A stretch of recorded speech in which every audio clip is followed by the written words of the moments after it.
सपनों की दुनिया में अब एक नई चमक लाएं। अपने घर की रौनक में चार चांद लगाएं। थकी हुई दीवारों में नया जोश ले आएं। इंटेलेक्स पेंट्स के संग जिंदगी में कुछ अच्छी यादों को बनाएं। संपर्क करें 180021232494 पर। और सामने बैठे सभी आज हजारों की संख्या में पहुंचे यहाँ पर अनाज मंडी रतिया में।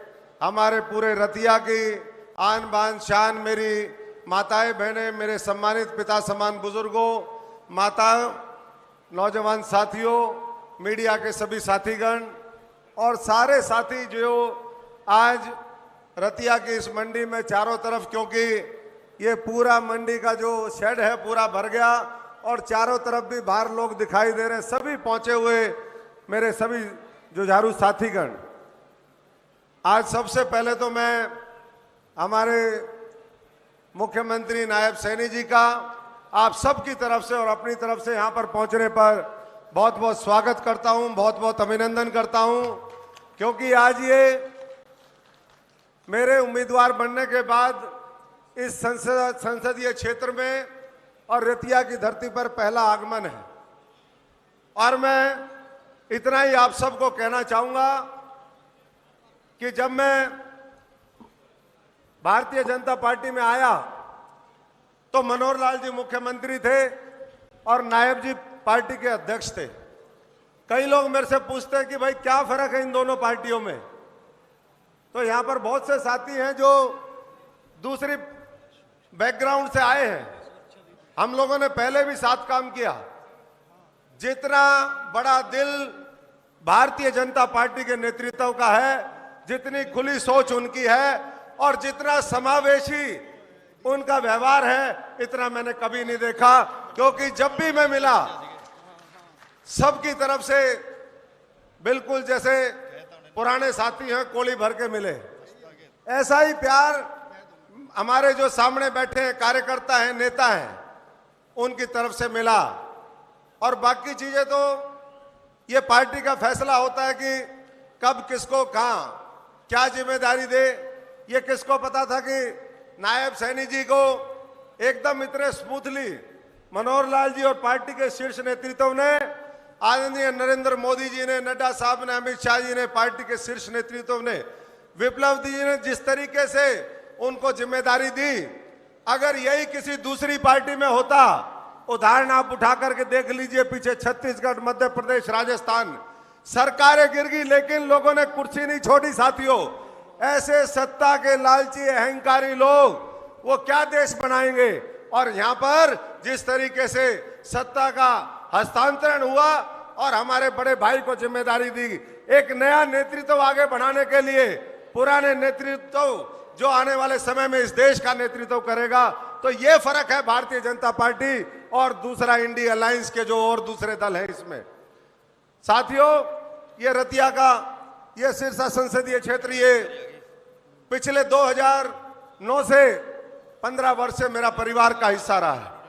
जब आपने मुझे सांसद बनाया, पिछले 15 वर्षों में सांसद के तौर पर और सांसद के अलावा विपक्ष के तौर पर भी जो हमारी जिम्मेदारी थी, पूरी ईमानदारी से, पूरी निष्ठा से संघर्ष करते हुए, चाहे किसान का मुद्दा था, चाहे मजदूर का मुद्दा था, चाहे कर्मचारी का मुद्दा था, चाहे नौजवान का मुद्दा था, अशोक तंवर ने अपने धर्म का पालन किया। और आने वाले समय में इस मंच से फिर दोबारा कहता हूं कि साथियों, रतिया से लेकर के इस पूरे संसदीय क्षेत्र और पूरे हरियाणा के लोगों की पूरी मजबूती से लड़ाई हम हर तरीके से लड़ने का काम करेंगे। और जो मोदी जी का संकल्प है कि 2047 में ये भारत विकसित हो, अगले 25 साल के अंदर, अगले 5 वर्षों में दुनिया की तीसरी सबसे बड़ी अर्थव्यवस्था बने, आप विश्वास करके जाइए।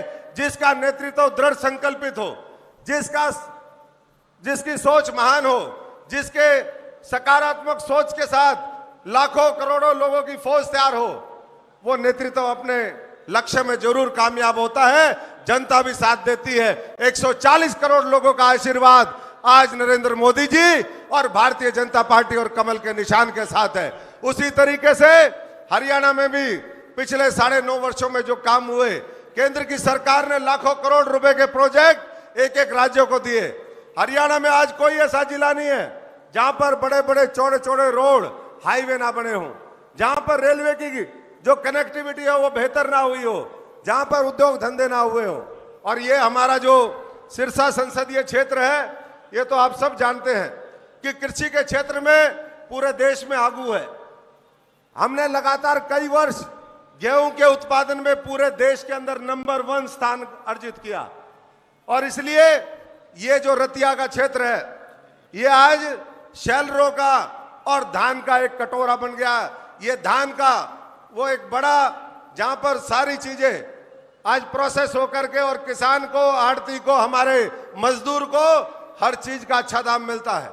हमारा भविष्य में ये लक्ष्य रहेगा कि जब रोड बन गए, रेल आ गई, बड़े बड़े उद्योग धंधे, कृषि आधारित उद्योग धंधे कैसे स्थापित हों।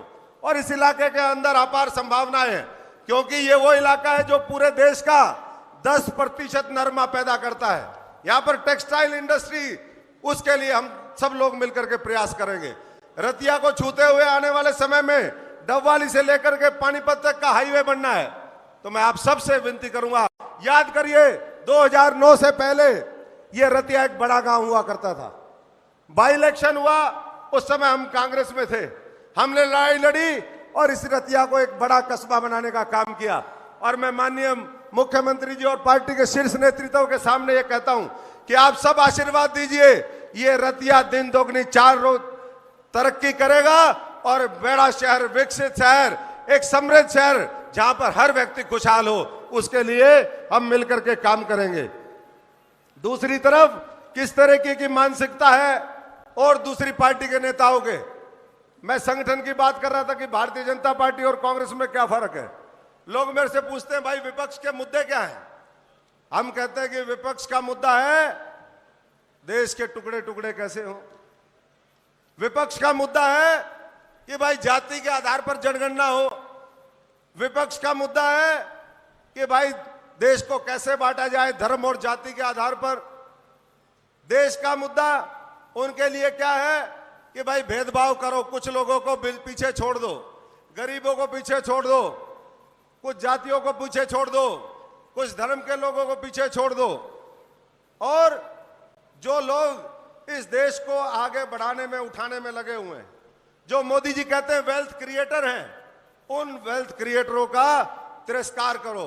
ये दोबारा 1980 और उससे पहले के दौर में इस देश को ले जाना चाहते हैं, जब दुनिया की विकास दर में भारत बहुत पीछे हुआ करता था, एक गरीब देश माना जाता था। और आज फर्क सबके सामने है। तो मैं तो सभी साथियों से इतना ही कहूंगा कि मोदी जी के संकल्प को, जो डिजिटल इंडिया का संकल्प है, क्लीन एनर्जी, सोलर एनर्जी में ये पूरा देश हमारा दुनिया का नेतृत्व करे। इसी जिले के अंदर 35,000 करोड़ रुपए की लागत से न्यूक्लियर प्लांट बन रहा है गोरखपुर के अंदर। जब वो बनेगा तो उद्योग धंधों से लेकर के हरियाणा में बिजली की कोई कमी नहीं रहेगी। 2800 मेगावाट का वो न्यूक्लियर प्लांट है, जिसका शिलान्यास उस समय हमने किया। और मुझे लगता था, मैं आज इस मंच के माध्यम से कहता हूं कि मुझे लगता था जब हम सांसद थे कि हम अगर हटेंगे तो काम रुक जाएंगे, लेकिन मुझे कहते हुए गर्व होता है। और मैं माननीय मनोहर लाल जी का, नरेंद्र मोदी जी का, पार्टी के नेतृत्व का धन्यवाद करता हूं कि उन्होंने काम रुकने नहीं दिया। उन्होंने डबवाली से लेकर के हिसार तक का नेशनल हाईवे बनाने का काम किया। न्यूक्लियर प्लांट का काम तेजी से जारी है और 1 मेगावाट में 10,000 लोगों को, 10,000 घरों को रोशनी मिलती है। आप उसको गुणा कर लीजिए 2800 से, तो कितना बड़ा इस प्रदेश के लिए आने वाले समय में ये न्यूक्लियर प्लांट काम करेगा।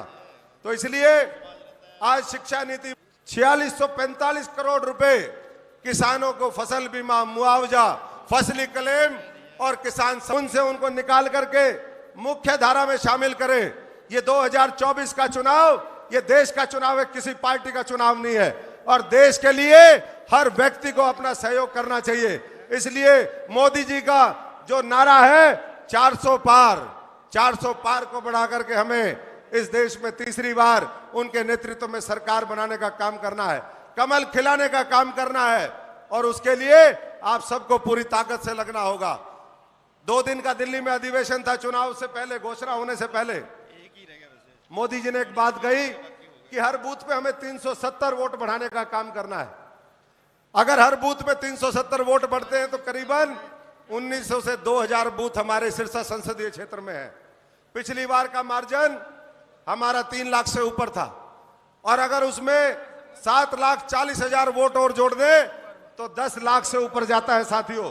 उसमें कितना हम कैसे करेंगे ये आपके ऊपर है, क्योंकि भारतीय जनता पार्टी का संगठन बेमिसाल है, आपका समर्पण बेमिसाल है, आपका त्याग बेमिसाल है। इसलिए मुझे यकीन है कि हम हरियाणा की 10 की 10 सीटें बड़े मार्जिन से जीतेंगे, सिरसा की सीट जीतेंगे, और आने वाले समय में जो विकास की गंगा आज पूरे देश में बह रही है उसका और बेहतर असर हमारे इस इलाके में हो, ये सब लोगों को मिलकर के सुनिश्चित करना है। दूसरी तरफ मैं इतना और कहूंगा साथियों, भारतीय जनता पार्टी तो किसी चीज से कहीं भी कम नहीं है। 2014 से पहले सूचना क्रांति का जितना बेहतर इस्तेमाल भारतीय जनता पार्टी के नेतृत्व ने और आप लोगों ने किया, उतना किसी और ने नहीं किया। आज सोशल मीडिया से लेकर के हर जगह और ज्यादा प्रचार प्रसार करिए जो हमारी बेहतर नीतियां हैं, और सुनिश्चित करिए कि जो विपक्ष है, जो आज साजिशें कर रहा है, षड्यंत्र कर रहा है, जिनके पास उम्मीदवार नहीं है, सारे लोग मैदान छोड़ छोड़ करके भाग रहे हैं, क्योंकि उनको पता है कि साथियों फिर एक बार जमानत जब्त होगी इनकी। इसलिए बड़े बड़े लोग मैदान छोड़ गए हैं, और आप पूरी मजबूती से मैदान में डटे हुए हैं।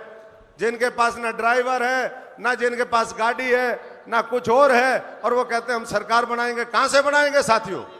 तो इसलिए पूरे जज्बे के साथ आज शुरुआत हुई है हमारी रैलियों की हमारे संसदीय क्षेत्र में। रतिया से मैं रतिया के तमाम साथियों का, क्रांतिकारी साथियों का बहुत बहुत धन्यवाद करता हूं, और सबसे उम्मीद करता हूं कि हम वाजपेयी जी की 2 लाइनें हैं जो वाजपेयी जी कहते थे कि जब तक ध्येय ना पूरा होगा पक्की गति ना रुकेगी। आज कहे दुनिया चाहे कुछ भी, कल को बिना झुके न रहेगी। साथियों, हमें नफरत के बीज बोने वालों का जम करके डट करके मुकाबला करना है, और सुनिश्चित करना है कि ऐतिहासिक जीत इस संसदीय क्षेत्र, इस विधानसभा क्षेत्र से हो, और आने वाले समय में हम एक बार फिर नायब जी के नेतृत्व में, मोदी जी के नेतृत्व में केंद्र में तीसरी बार सरकार बनाए, और एक बार फिर ये गरीब किसान मजदूर के बेटे के नेतृत्व में तीसरी बार इस प्रदेश में, हरियाणा प्रदेश में सरकार बनाए। बहुत बहुत धन्यवाद, बहुत बहुत स्वागत। वाहिगुरु जी का खालसा, वाहिगुरु जी की फतेह। बहुत धन्यवाद।